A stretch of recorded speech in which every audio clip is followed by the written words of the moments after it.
MyCore is on a mission to be the world's most people-centric company. The purpose of this podcast is to get to the core of people. I'm your host, Nathan Bourne, and I invite you to join me as we deep dive into the personal and professional lives of our guests. We're going to learn who they are, why they exist, and what they do. We're going to hear their stories, the good, the bad, and the ugly. In other words, we're going to talk to some really cool people. Welcome to the MyCore podcast.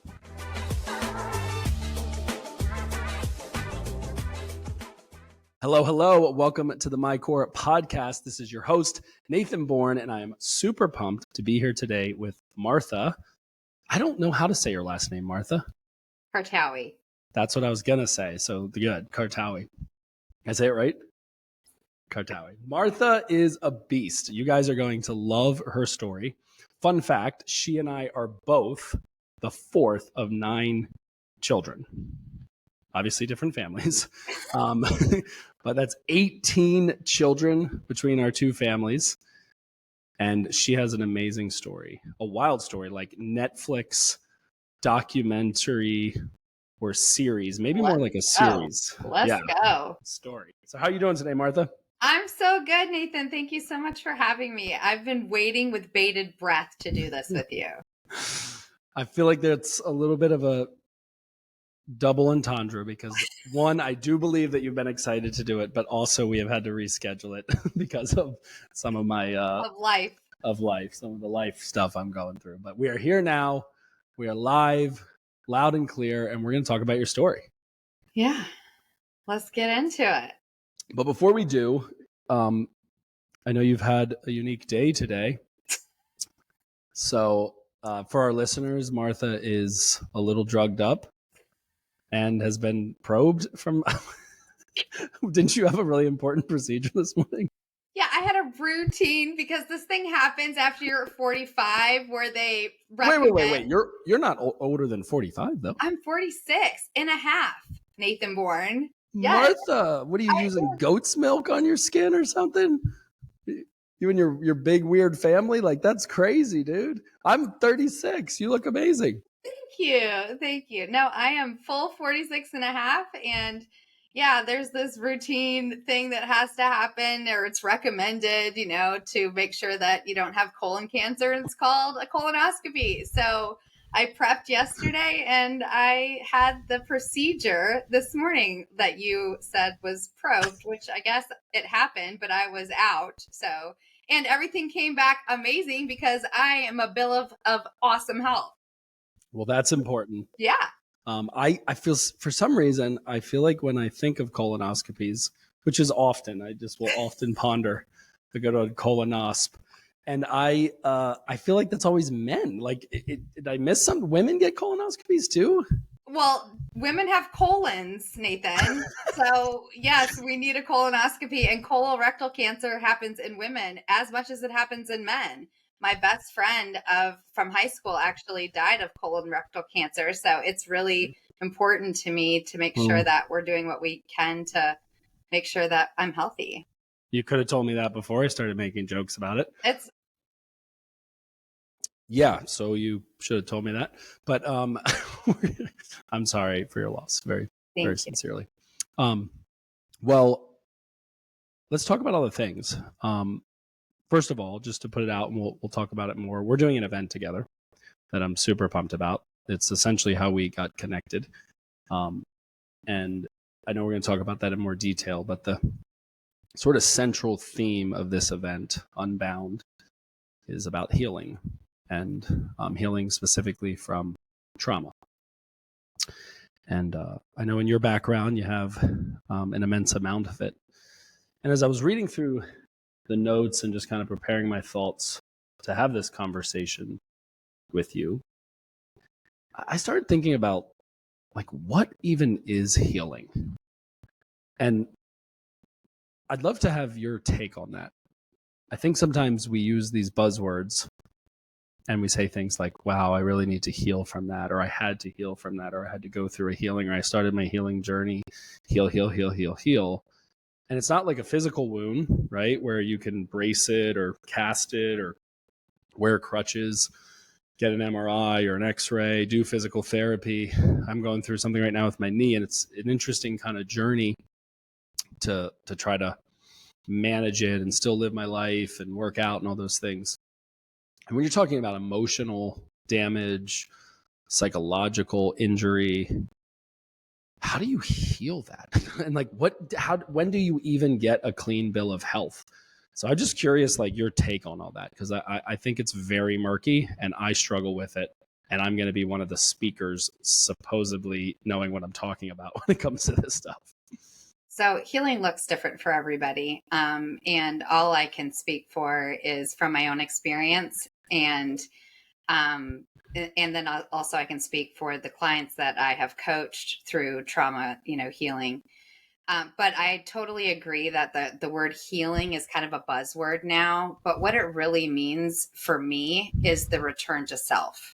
And what I mean by the return to self is that all of the things that happened to me in my past, the trauma that I endured, physical, sexual, emotional, spiritual, verbal, all of those things in that first 26 years of being born and raised in a religious cult, all of those things end up storing themselves on a cellular level in your physical body, right?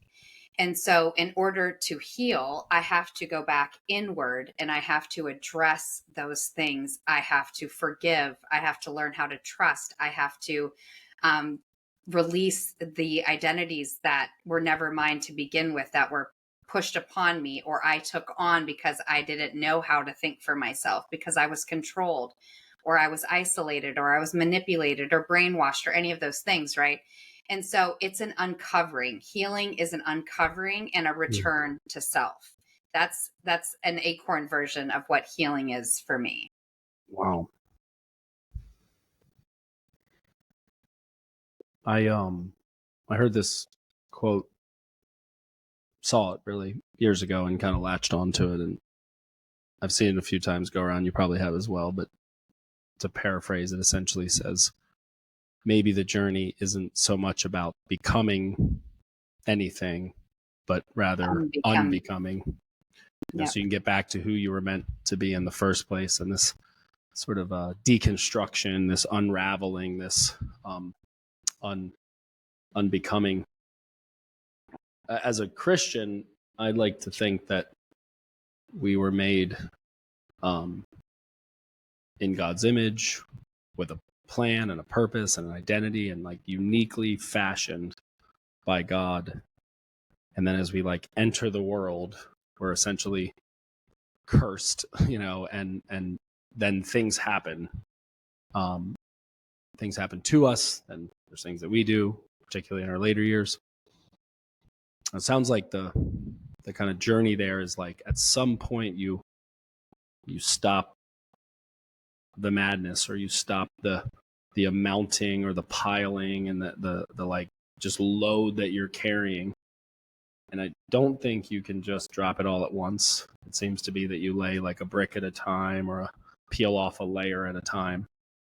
And then I guess you get back to that core, pun intended with our branding, my core. But Becca George, who is amazing and has a crazy, wild story. In the episode that we did, I was like, yo, are we ever coming like back up from the bad, horrible shit that's happened to you? Like, luckily we eventually got there, but I was like, wait, there's more? Like, this is bad news. And I said it like real time with her. I'm like, I can't believe this is you that we're talking about. Like, it sounds like we're having a conversation about literally a book that we read or like a story that we heard. But that's what I'm hearing you say, is that it's that unbecoming process. When did that start for you? Like, when did you either have enough, or was there a catalyst? Like, what was a moment where you were like, because you said you're 46? Yeah. Okay. So when did this like flip or go the other way? So about 14 years ago was my aha moment, the moment where I finally looked at myself in the mirror and I was so disgusted with what was reflected back at me.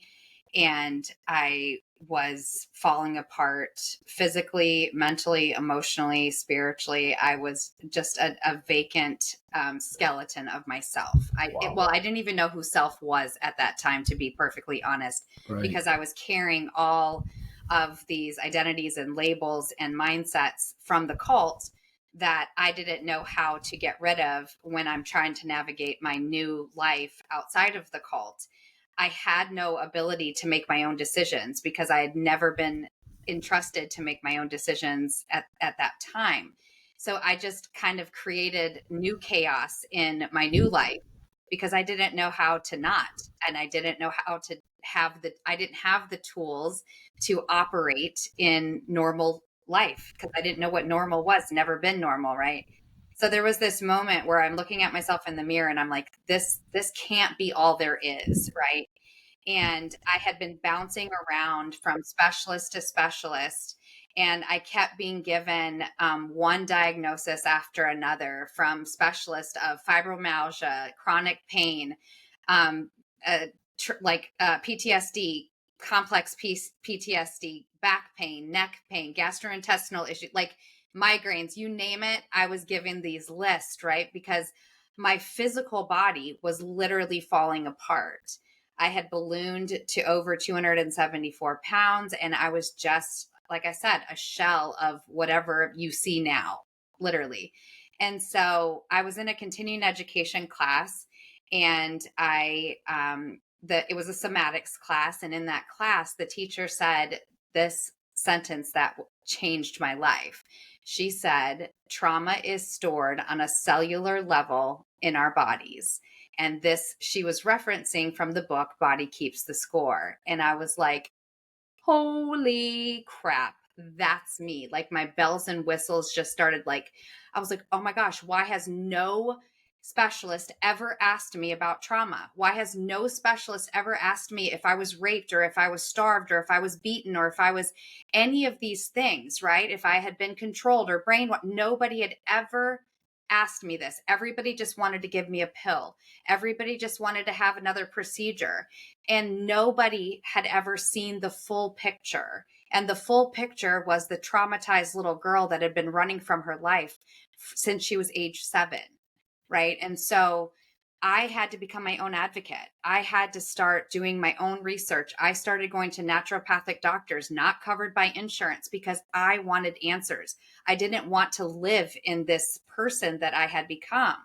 And so I started going to naturopathic doctors, to neuro feedback, to biofeedback, to EMDR, to craniosacral therapy, to hypnosis, to yoga, like breath work. I started doing all these things to go back inward, to reclaim all the things that were stolen from me, and to get rid of the things that were no longer mine and no longer serving me, right?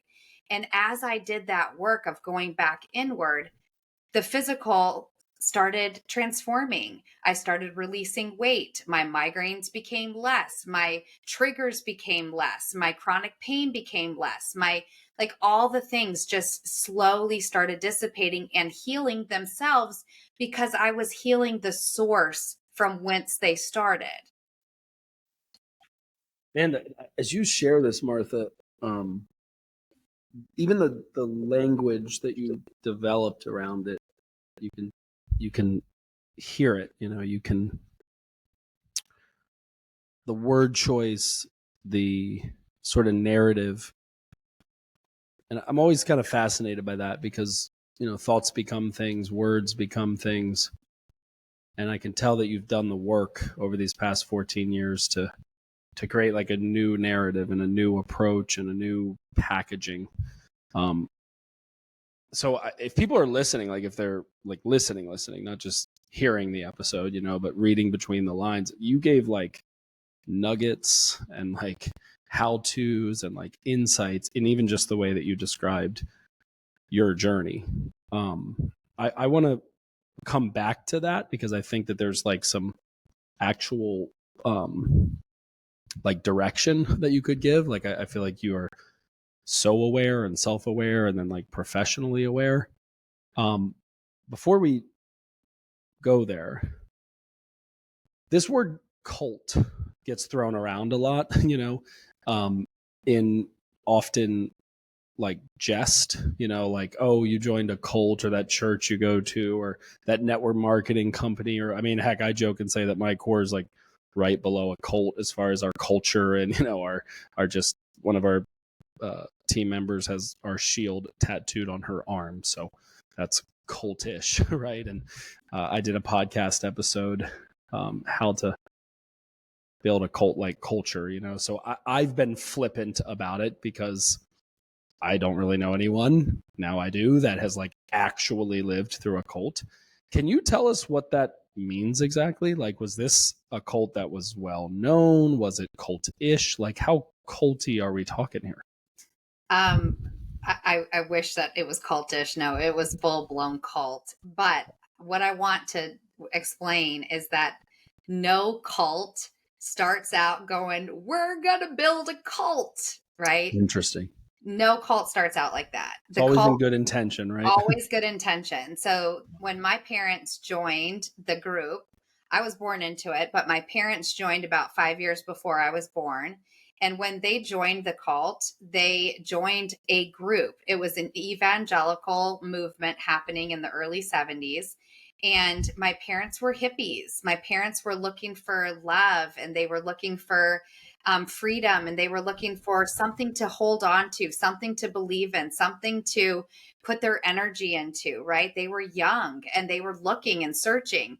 And this evangelical movement just captivated them. The beautiful thing is that the light always outshines the darkness, right? Casts it out. Correct. So. Okay, so take us back, right back to where you were with your parents. Because that's funny. Our parents are very similar in this way, that they were nonconformists, hippies, radical Jesus freaks, I'm here for this.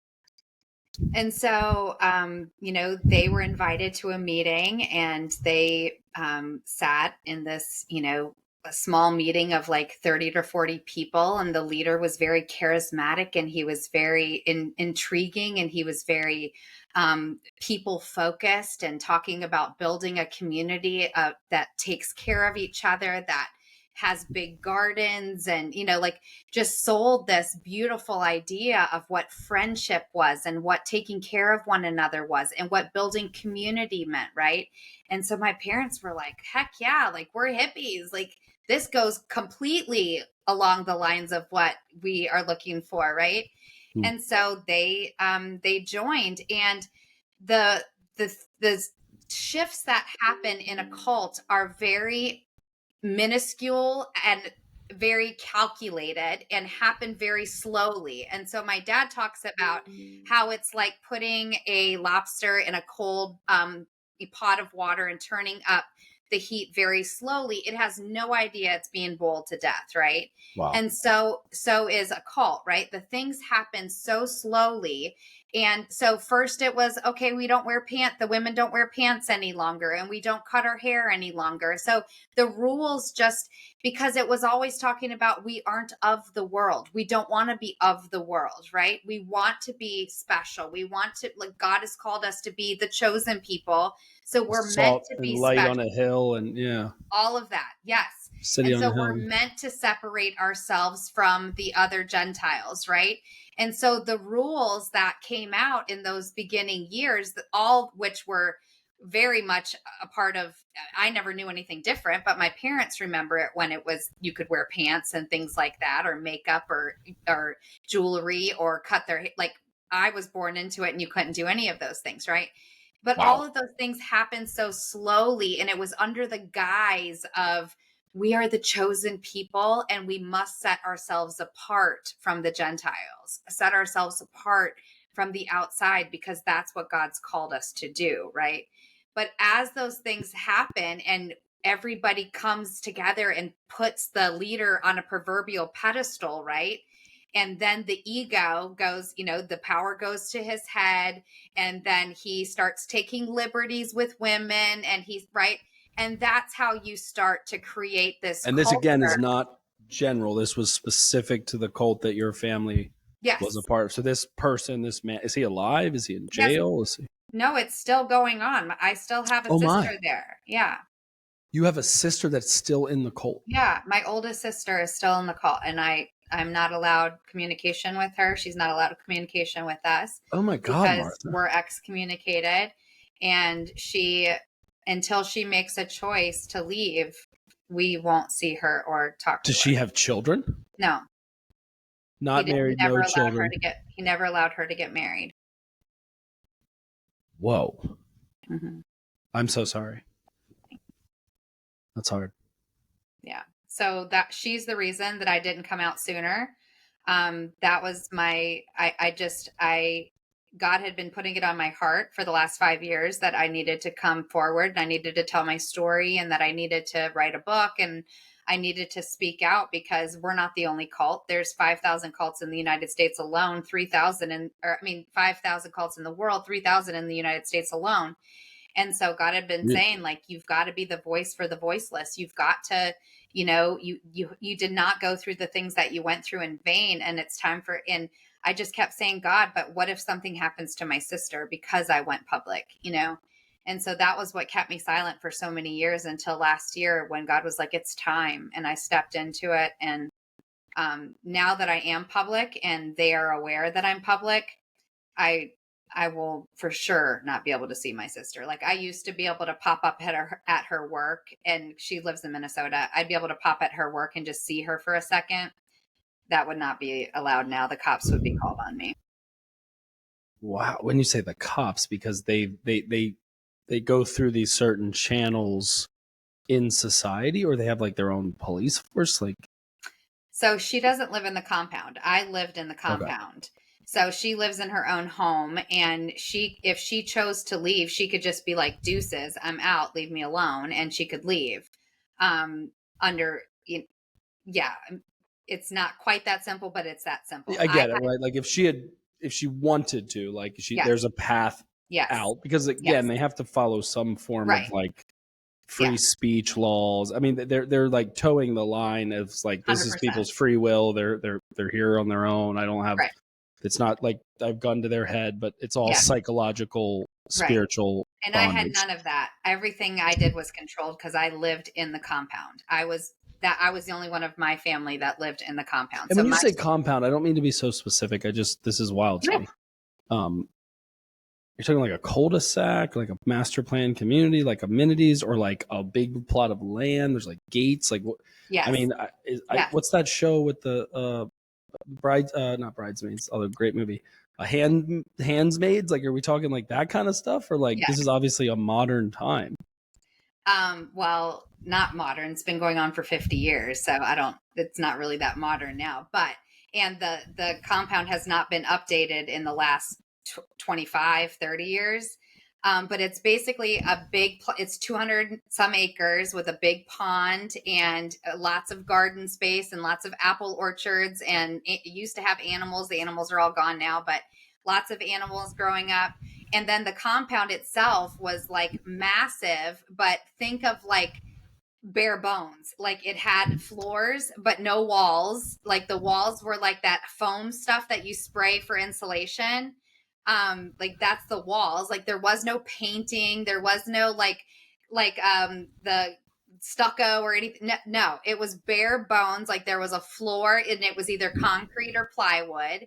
And like, it was just these big open spaces. There was no indoor plumbing. There was no, like for the many years, there was no electricity. There was no like heating and air for most of my life.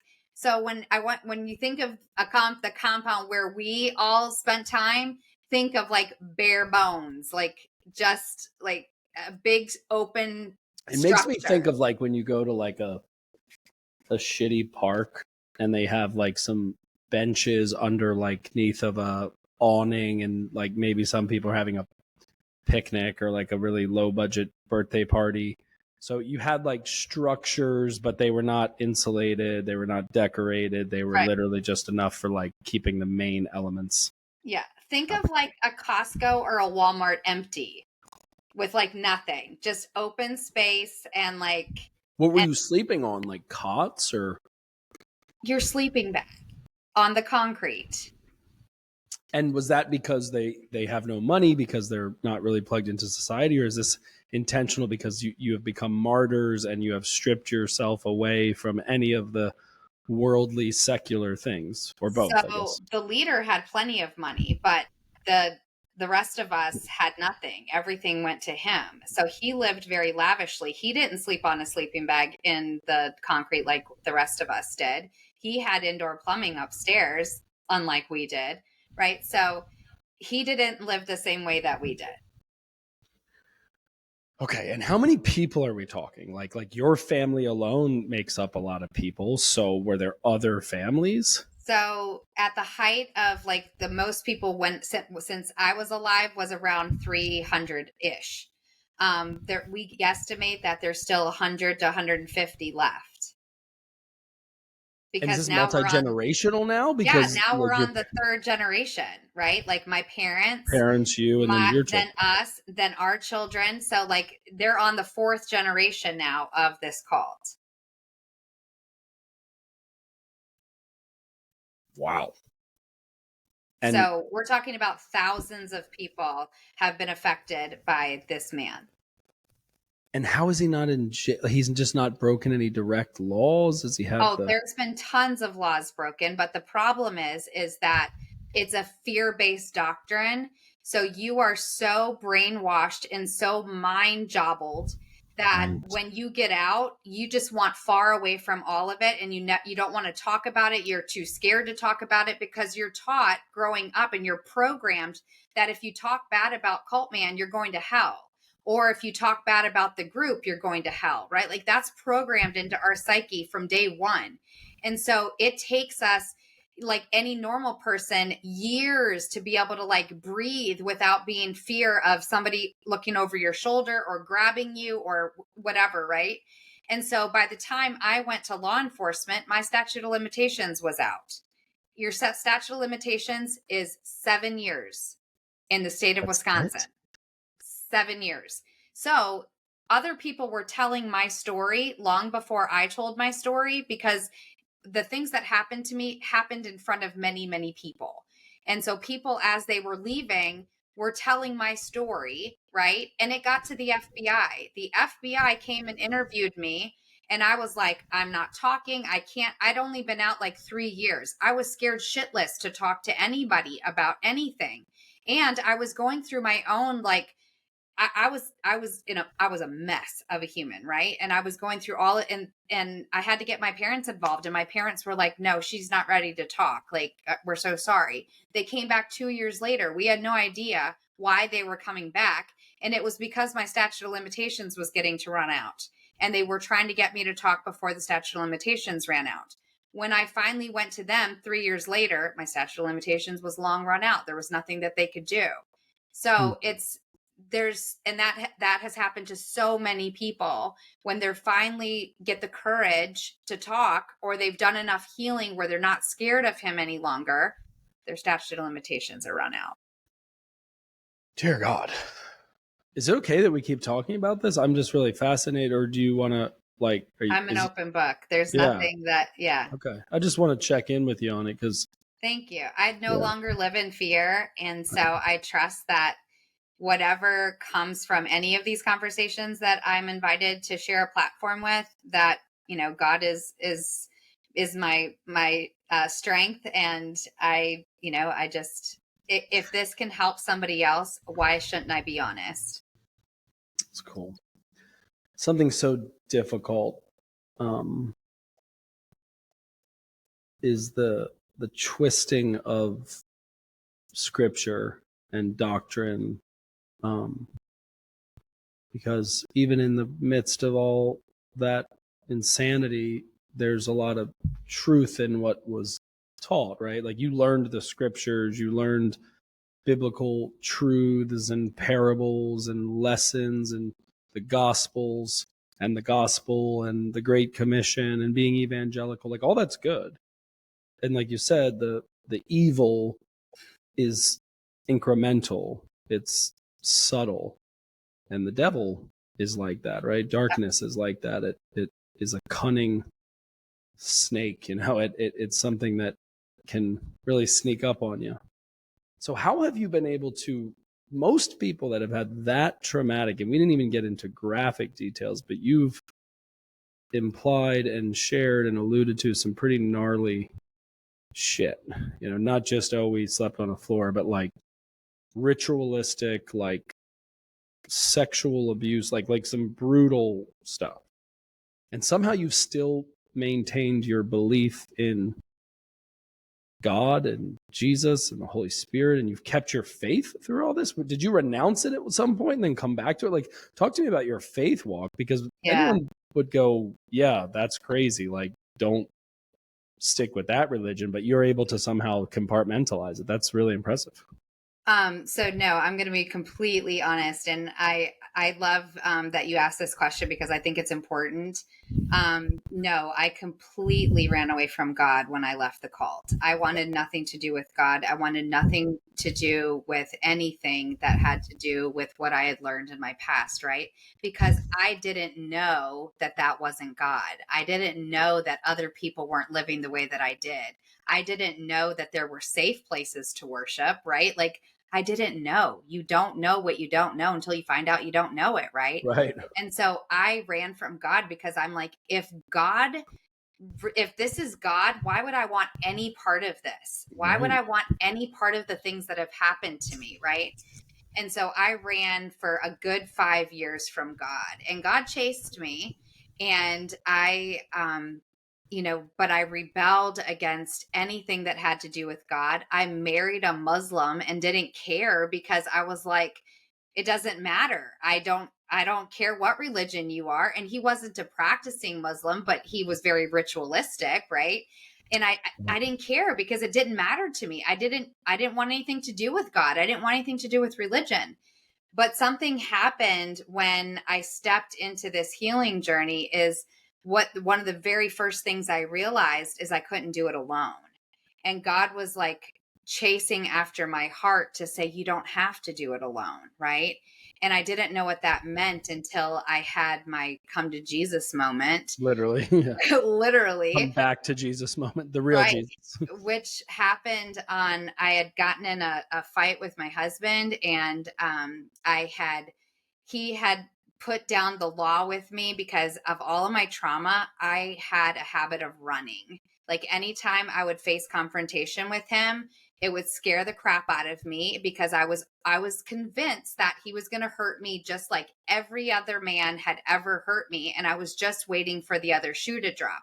But we just finished talking about thoughts become things and things, right? Like, and so I was living in this fear status of always waiting for him to hurt me, for him to leave me, for him to, like, all the things, right? So he had finally put the law down and was like, Martha, like, if you leave again, like, because I would go and get in my car and drive away and go to a bar or go to my brother's, and like, he wouldn't know where I was. This was before Life 360 and you could be tracked, right? And he would be freaking out that I'm making bad decisions and hurting myself somewhere. And he would just have to patiently wait for me to come home, or he would go searching for, like, so he finally put down the law. He's like, if you run again, like, it's done. Like, I can't keep living in this state of that you're going to take off every time that we have a conversation that makes you a little uncomfortable, right? So we have another one of these conversations. I get uncomfortable, and like, I go to grab my keys, and I'm like, oh, damn, I can't. I promised him I wouldn't do that, because he's really going to leave, right? So I put on my tennis shoes and I went running. And just remember, I'm like 270 pounds, and I'm just like, I've never run a day in my life up to this point, and I'm just like, let's go, right? And I'm mad and I'm angry, and I just start running. And I'm like crossing roads and going down sidewalks I've never gone down before. And I have no clue that I'm even doing this. I'm in just such rage. And the whole time, the only thing I can think of is, I just got him because he said I can't run away, but in a car, I'm running like you. Like, I was so happy that I got him. Like, he can't leave because I didn't run away in a car, but you didn't say I couldn't run, you know? Oh, well, my God. God found this whole thing humorous, and I literally stopped running in the front door of a church, like a mile and a half away from our house. And I literally stopped running. I look up, and there's this church, and there's a bench next to the door. It's like 6, 7 o'clock at night. Of course, it's closed. and I read the door and it says Grace Church and God loves you and all this. And I was like, Wow. no, Jesus loves you. And I was like, what? And I just sat on the bench and just bawled and just bawled. And I was like, Jesus, if you love me, why is my life so hard? If you love me, why do I hurt so badly? If you love me, why? Why am I 30 years old and I've never known a day of happiness and joy in my life? Why? Why did you do this to me if you love me? And that was my breaking moment. And I can't explain it any other way than I felt like the most just captivating hug of the Holy Spirit saying, you ran from me. I've never run from you. I didn't allow those things to happen to you, but I was with you every step of the way. I never left you. I never will. And I just felt held for the first time in my life. I felt safe for the first time in my life. I felt like loved. And I didn't know what it was like to be loved because I wouldn't even let my husband love me because I didn't know how. I'd never been loved. And I didn't know how to be loved. And from that day on, I snuck out and started going to church. My husband worked a second shift, and I would sneak out on Sundays and go to church. And I was doing this for like 3 months, and my husband sat me down. He was like, honey, I don't know what's changed, but you're just a different person. Like, you're feeling better. Like, what? And I told him, I was like, I've been going to church. And he's like, what? And he's like, well, keep on doing that because clearly it's working. But that was what preceded me stepping into this healing journey was God grabbed my heart first.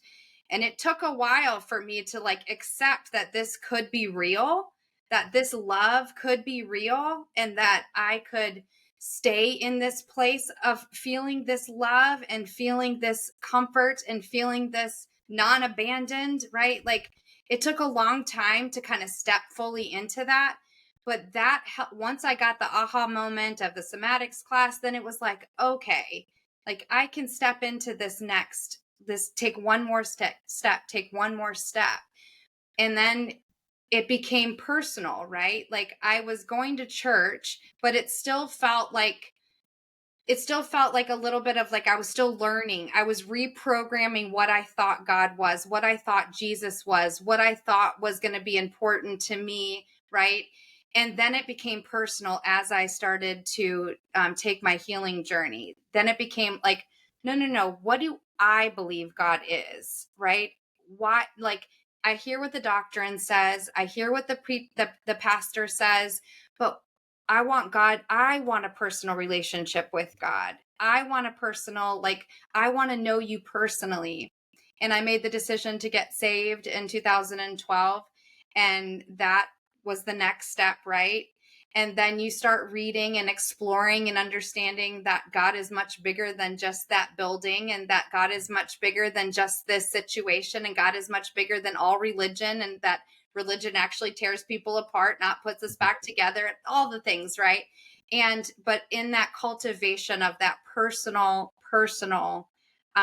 faith walk, that's what has built what you see here, is that personal faith walk.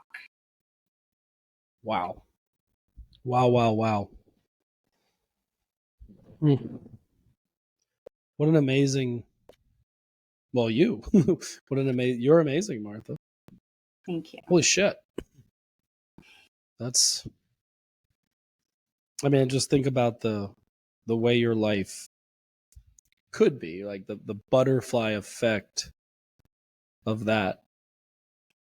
I think we live in a world now where we're programmed to be self-reliant, and a lot of the content, narrative, curriculum is like pick yourself up by the bootstraps, and be the master of your own ship and destiny. And I'm a big believer in extreme ownership. And in my faith, one of my biggest struggles is being performative. And it's interesting, the name of that church, Grace, because that's essentially what you experienced, right? Like that in all its glory. So it's cool that you've done your part and shown up for it, and like literally physically ran towards it, right? Like unknowingly, but yes. Right. But you went into action, you went into movement. And I think a lot of times in life, like especially this happens in the Christian world, where it's like, well, God will provide, or he'll show up. And I mean, if you look at all the miracles that Jesus performed, there was always an if then, well, get up and come over here, or, go to the fountain and wash your eyes, or, they cut a hole in the roof and brought homeboy down, on a mat so that he could be healed. It was always a pursuit, like I'm coming after you, God. And it's not that he sits on the throne and says, fall at my feet, because he'll leave the 99, to get the one. But that's a really, really powerful story. I don't think most people have the extreme origin that you have, but in their own way, they're captive. They might be captive to an addiction. They might be in a cult of apathy, or, anger, or just these vices, or these like just areas that they're just stuck. And for you to not be like 100 years old and be telling this story is nuts, because that was an interesting fact. 5,000, 3,000 in the US. It's like, what? Yeah. That's really, really wild. So you have this big family. Can't imagine what that's like. You're in a literal cult. You escaped the cult. You have a sibling, your oldest sister, who is still in the cult. What is your relationship like with your parents right now? Thank you for asking, because people like to tiptoe around that, because, Awkward. people, right. And so thanks for asking. So my parents got out of the cult 6 months after I did. And that was precipiced by, I basically showed up at my dad's house after running for 3 months and hiding because they were after me. And I showed up at my dad's house and I sat him down. By the way, real quick, like, just because their stuff is so juicy. You say they, like, are they like handlers, or they're like, there's like minions that are like henchmen? Yes. Yeah. Crazy. And so I hid for 3 months, and anyway, I finally show up at my dad's house and I set him down and I told him all the things that had happened to me the 8 years that I lived in the compound, and he was absolutely devastated because he had no clue. And he was like, Martha, you have to believe me when I say I didn't know, and this is not what me and mom signed up for. And there's a whole lot more that had happened in those years too. Like, Cult Man had separated my parents. My dad lived in North Carolina. My mom lived in Cult Man had? Cult Man had. I call him Cult Man. Okay. Is that like an official term, or is that like you made that up? Okay. I don't know about the cult life. Like, I know about like the salt life. I know about like these other, but I don't know about the cult life. I call him Cult Man because he's not dignified to have a name. I try not to have a lawsuit, because they would certainly sue me if I used his real name. Anyway, I call him Cult Man. So Cult Man had separated my parents. My dad was living in North Carolina. My mom was living in Wisconsin with my younger brother. And anyway, after I had this conversation with my dad was like, we're done. And he got back with my mom, and within months they had left.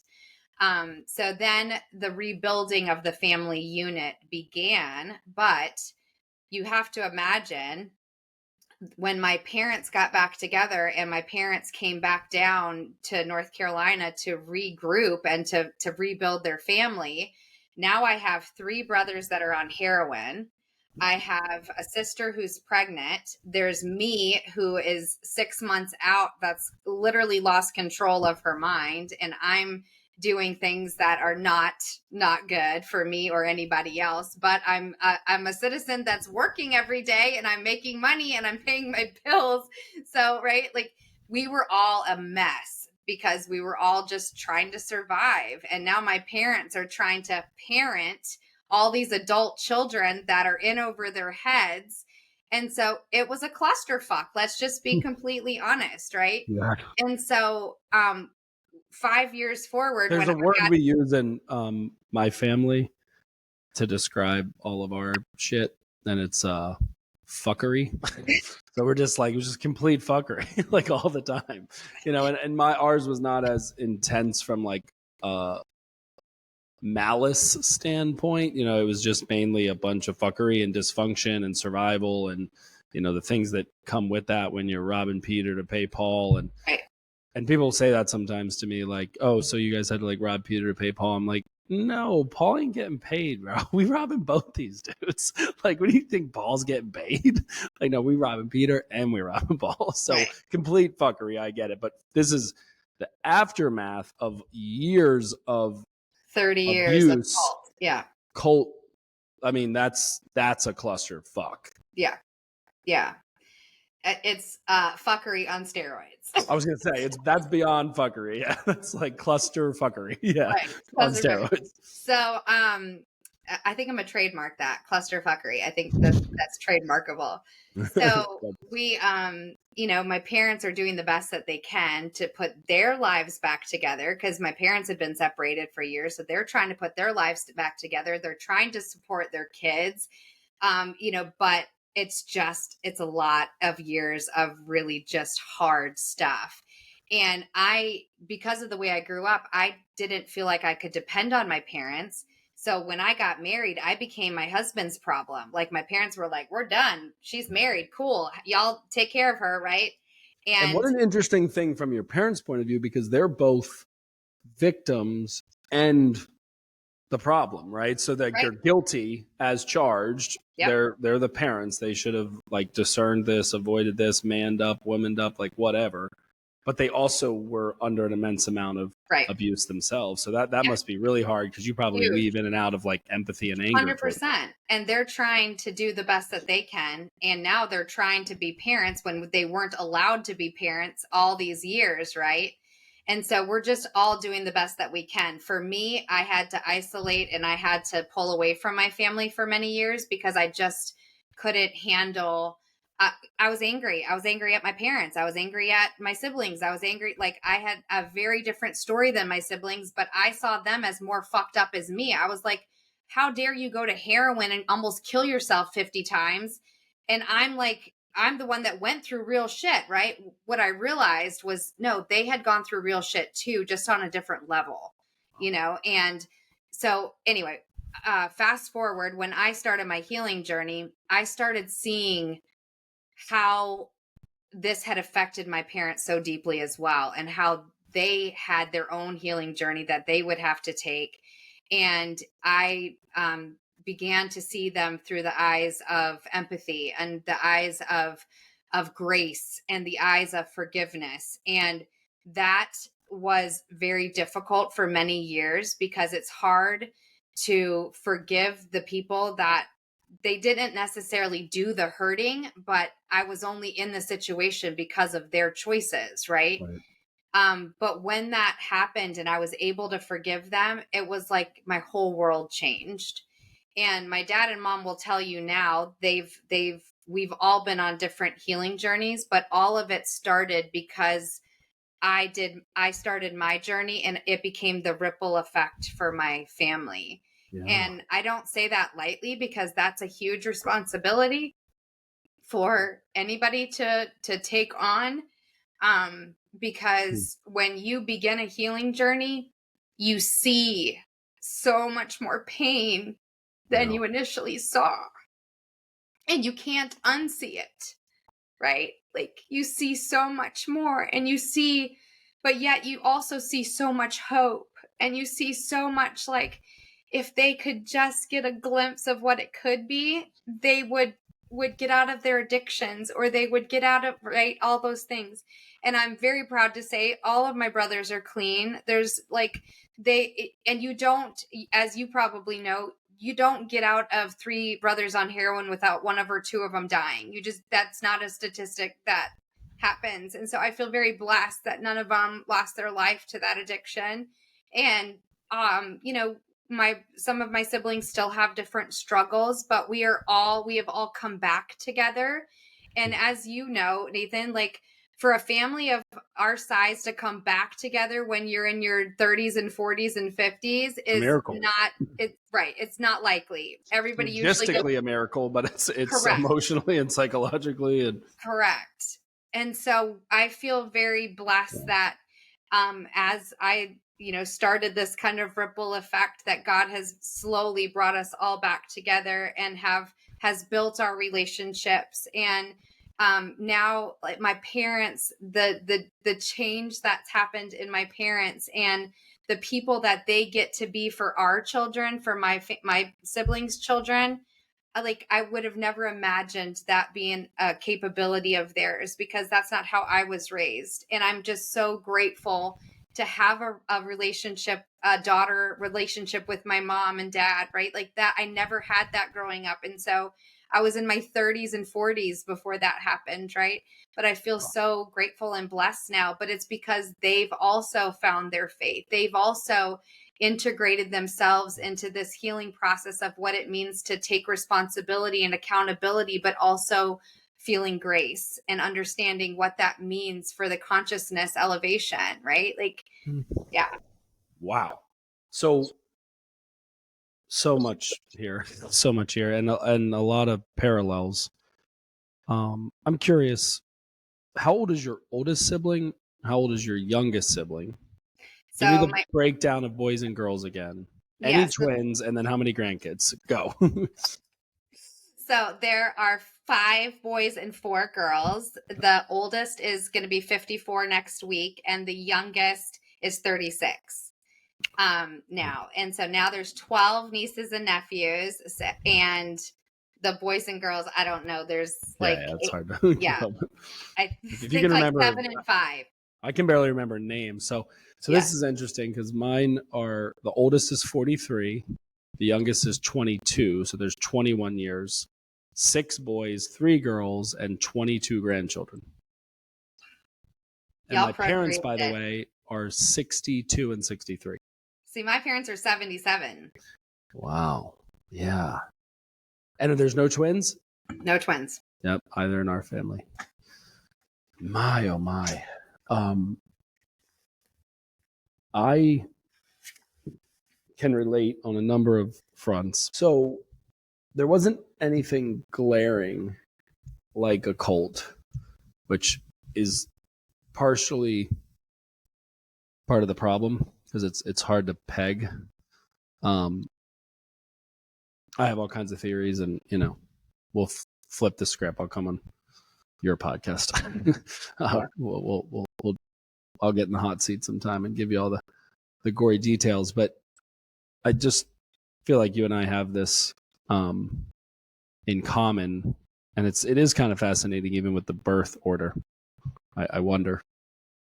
But at a pretty young age, I would say 13 for sure, maybe a little bit earlier, but definitely by 13, I was hyper aware of not just the fuckery, but how fucked I was if I kept on this path. I had watched my 3 older siblings move on and out, and just kind of like they were doing life at boyfriends and girlfriends and college, and like, I got to get away from this. And then I had 5 younger siblings. So I sort of created an escape route in and of itself, lived with friends, did every activity that you possibly could imagine. I mean, I was in every club, played every sport, was at friends' house. I just essentially did everything I could to be away from it. And that created a bit of a transcendence where I learned skills and norms, and even things like okay, I guess you put your napkin on your lap, when you go out to dinner, because in my entire life, I think I've gone out to dinner with my parents once, maybe twice, Same. like that wasn't a thing. Yeah.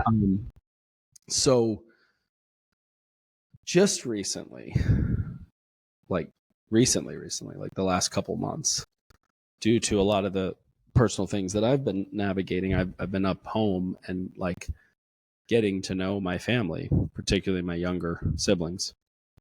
And two things I've been experiencing. One is just how amazing they are.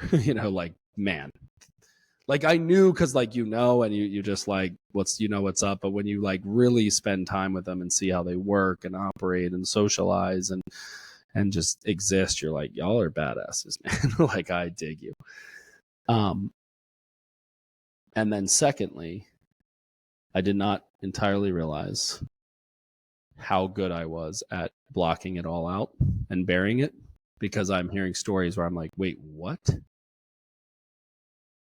I did not know that. Like, I somehow, and I'm like, did I just ignore that? Did I avoid it? Did I bury it? Did I forget it? Did I literally just not hear it? Like my one brother, who I know has been an addict, and he's been clean for 3 years, and we had to get him into a rehab and do a GoFundMe, and it's just been a journey. He's the one right below me. He's the man. I found out last week that he was doing heroin the whole time. I'm like, what? I was like, I thought it was pills and coke, and it's like, no, dude, I did heroin since I was like I'm like, holy shit, bro. So like things, like even things I thought I knew the story, the headline, I read the article, there's like footnotes in it that I'm like, what the freak? So they're even like more remarkable than I realized. And I'm only saying all this to say that, like, or to ask rather, how is your relationship with your siblings? I mean, I know we talked about your older sister, and you guys have this like insane bond because you lived through it. Is there a cohort of the 9 that like doesn't get it, and others that do? Is this everybody's experience? Like 9 in those many years, that could be 2 different lives entirely. Yeah. I mean, that's a good question. So, the younger ones don't have the same memories as us older ones do because of many different reasons. But everybody has enough of the same experience that there is a mutual respect and understanding of said experience, right? Right. And so when you ask about my relationship now, I because of my healing journey, that has put me in the middle of everybody. So everybody comes to me about all the things, about each other, about the chaos, about, right? Because I'm the one that is the glue. I'm going to stop saying that, because God told me a few months ago, like, you're not the glue, I am. Right. And so just allow me to do what I do, and you're the vessel, you're the conduit. And so I'm going to stop saying that I'm the glue. God's the glue, I'm the vessel of the glue, right? You're like the Elmer's bottle with the orange right. top. That's you. He's the glue. He's the bond. Right. I'm going to start using that. I'm Elmer's, baby. So, and I have individual relationships with every one of my siblings. Some of my siblings are still working things out with other said siblings because of, things that have happened in our lives, right? Just because you were in a cult and you get out of a cult, it doesn't mean you're smooth sailing from then. Like, there's life that has happened and that has disrupted the flow and has, there's so just like in any family dynamic. But I think at the core of it, we all have this really cool understanding that this is our second shot at doing life together. Yeah. And we all look at that as a privilege and understand that some people never get to this point and allow the things that happen to us to destroy that from ever being able to happen. And so we do show up for each other. We show up to support each other for birthdays, for, get-togethers, for anniversaries, for events, like, because it's important for us to understand it's a privilege that we get to have a second chance at this family unit. That's so cool. Yeah, and we're ending the generational curse for the next generation, right? Like, I never had extended family growing up because we weren't allowed to. If they weren't part of the group, I didn't get to know them. So I didn't have grandparents. I didn't have nieces or aunts and uncles, cousins. I didn't have any of that until after I left the cult. And then I'm a 26-year-old trying to get to know my grandparents and my aunts and uncles and like, it was just, yeah. So all of us realize the importance of ending that generational curse. And so all of us siblings are very active in each other's children's lives because we understand the importance of being that aunt and uncle for each other's kids and being that unit for the next generation so that we end the cycle here. Wow. That's so cool that you're getting like a second lease on life together, collectively. I'm going to share something that is interesting, an interesting kind of intersection between your story and mine. So like you having one sister that is sort of still bound, maybe we'll go with the branding of our event, I have a sister. We have a sister who has she done lost her fucking mind, and it's very sad. And there's like a lot about what she claims that is true, and then there's a few things that like nobody has co-signed with her on. Not a sibling, not a family member, nobody. And then she's gone to some great lengths to kind of put the story on blast. Like, she's written a book and she has a podcast and a huge following, and a lot of it is good. Like, a lot of it's good, and she's amazingly talented and beautiful and like capable and charismatic and all the things. But she has made some claims, interestingly enough, that we were in a cult, and we're like, no, we weren't. And that like my parents and siblings and dad are like avid hunters, that they were like sacrifices. And it's like, that did not happen. Like, they were literally hunting. And then that's how we ate. Like, that part is interesting. So it's been really, really bizarre because we essentially have like an estranged sibling. I saw her about a month ago. I hadn't seen her for a few years. And she had like this tattoo, and it was like a beautiful tattoo. And then she told me the meaning of the tattoo, and I was like, what? And it's just like really, really sad that, and what I am convinced of is that something horrific happened to her. And I think it was from the dysfunction and living in different houses and people coming through. And I do believe some things that she claims happened. I just don't think they happened from the person or people that she claims they happened from. And I think that's just like a big mess in her mind. And it's just kind of interesting, how like whether you're officially and formally in a cult, or you're like not in a structure or a construct where your life has routine and order. And I heard something years ago, probably over 10 years ago, from a mentor. And it really just hit me because I grew up similarly in a home where it was normal that we were sharing our faith and we're evangelical and feeding the homeless and having like drug addicts in our home because we were praying with them. And it just was like boundaries didn't exist even remotely. But that this mentor, who was a strong Christian and believer and made impact in the world, but was also very successful financially and had his stuff together, he said, Nathan, God's a God of order. And I thought, man, that's really interesting, right? Like, if we serve a God who is orderly, we should probably be orderly too, right? We should have some type of structure to our finances and to our lifestyle and to our emotions, for that matter. So I'm saying all that to say that trauma, it manifests in a lot of different ways. my drug of choice has been work. I'm essentially a workaholic. I could probably say that, and it'd be accurate. I've had to learn to strike a balance and, have a rhythm that's more healthy. Part of it's because the bear has always been chasing me and probably will always be chasing me. And even as I've reached levels in my finances or in my influence or in my, leadership, I still have like this core issue, this core matter, which is like, I don't know that I'll ever feel safe. I don't know that I'll ever feel arrived.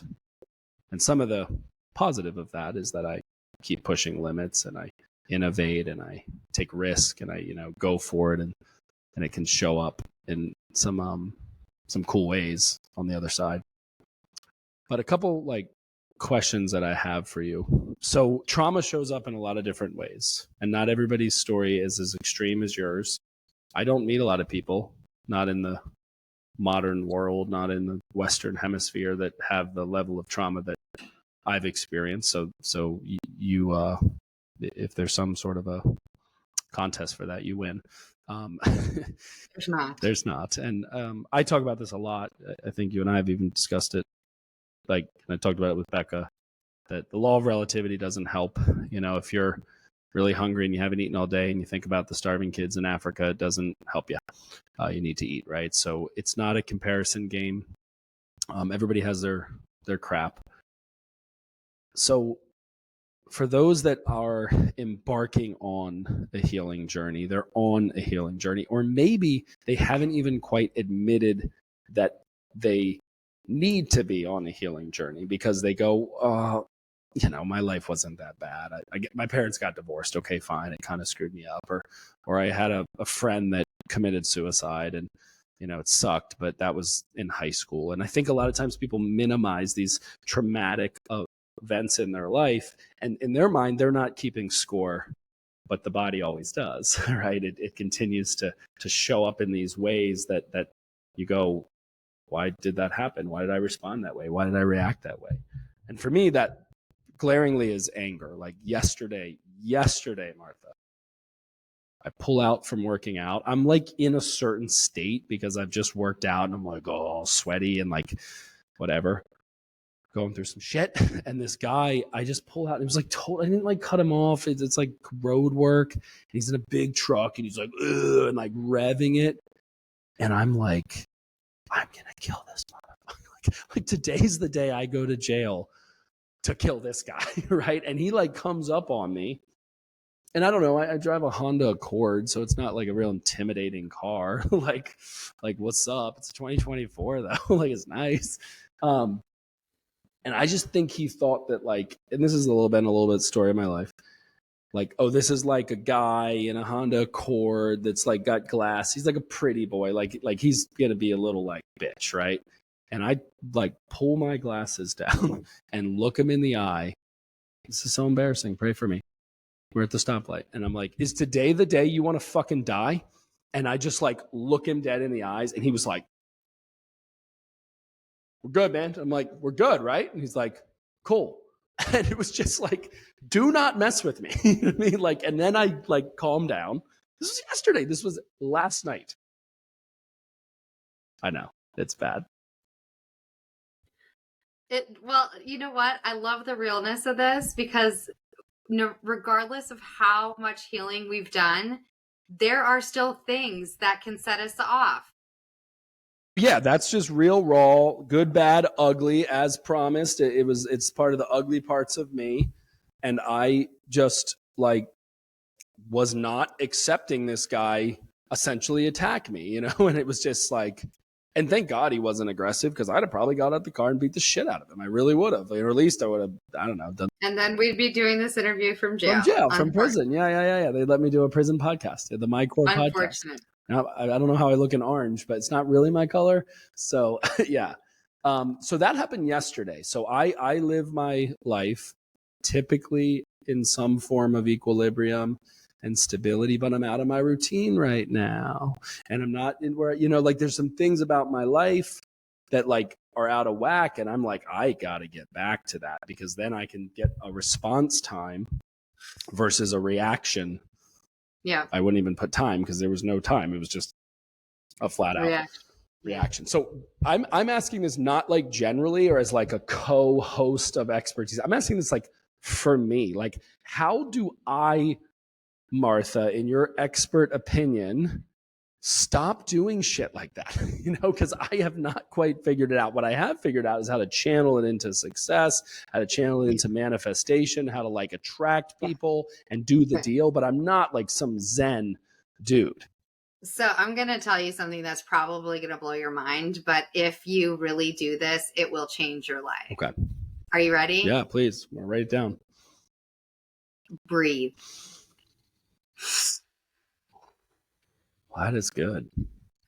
Literally breathe in, hold 5, breathe in 5, hold 5, breathe out 7. And if you still feel the same way after you do 1 rep of that, then let yourself go, right? I guarantee you you're not, because in the time that it takes 5 seconds in, hold 5 seconds out, 7 seconds, that is 17 seconds. And that's enough time to switch your brain from, is this really smart or is this really dumb? Wow. So if we just stop and breathe, it will help immensely in so many facets of our life, right?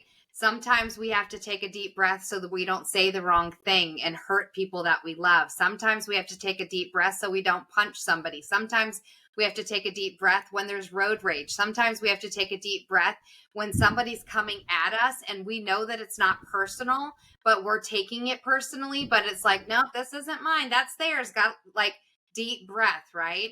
And it's so simple and it's free. And so we forget that we can do it because we have been trained that everything needs to be hard and complicated and complex and that we have to make everything difficult, but we don't. That's reading me my rights, bro. Yeah. That's okay. So I know that you have to be somewhere, and I have a very, very important appointment about an hour from here. It's your appointment, like your health and clean health bill of health is almost as important as this one, and it's to get my hair cut. So your face, Martha, this is how I make my money. Okay. Yeah. You and I have similar hair, by the way. Yes, we do. Yeah. So I have one more Very question. important question. One more topic. It's September. We are in North Carolina. We are spending this time, this space to unpack all the things around trauma and healing and going from being bound to unbound, from stuck to unstuck. Tell us in a few moments why somebody should absolutely come to this event, get a ticket, make arrangements, come to Charlotte, and spend time hearing from you and Becca and Ashley and myself, as long as I don't beat somebody up on the side of the road in the meantime, and if my probational officer lets me go. Why should we be there and they be there? Well, please don't meet us in Charlotte because we're going to be in Raleigh. Oh, that's right. We moved to Raleigh. Yeah. See, this is how out of it I am. But the biggest reason that you should be there is when you are in a place where you're ready to take your next step. Oftentimes you feel alone. You feel misunderstood. You feel like you don't know how to take the next step. And what you're going to get from our event is all of these people that are a community of ready, able, and legit want to be there for you to help you take that next step, right?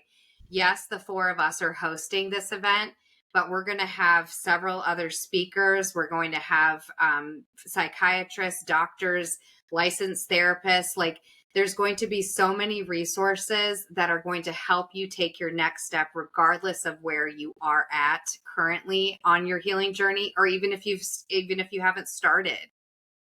So that's why you need to be there. I love it. So we're going to fill the room with experts. We're going to be having people share who they are, the good, the bad, the ugly. And I think it's going to create the real, the raw. It's going to create this connection, this collision that I just don't think you can just get through your normal life. Like you have to carve out space, kind of get away from that routine, get away from that flow, and like enter that space.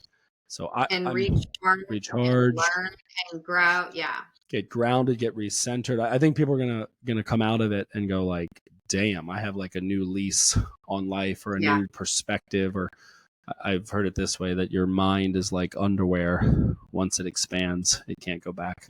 So you can dry it, you can iron it, you can wash it in cold water. It's not going back. My face is frozen. I am just going to land the plane. Fortunately, a lot of people listen and don't even watch anyway. But technical difficulty. We covered some gnarly and beautiful and brutally beautiful and beautifully brutal things today. I want to thank you, Martha, for telling us the deal, sharing that rough stuff. I think it was both intriguing and sensational, and like, when is the Netflix series coming? From your mouth to God's ears. Let's go, Netflix. Go. Exactly. I think it also is an example of what like living life in an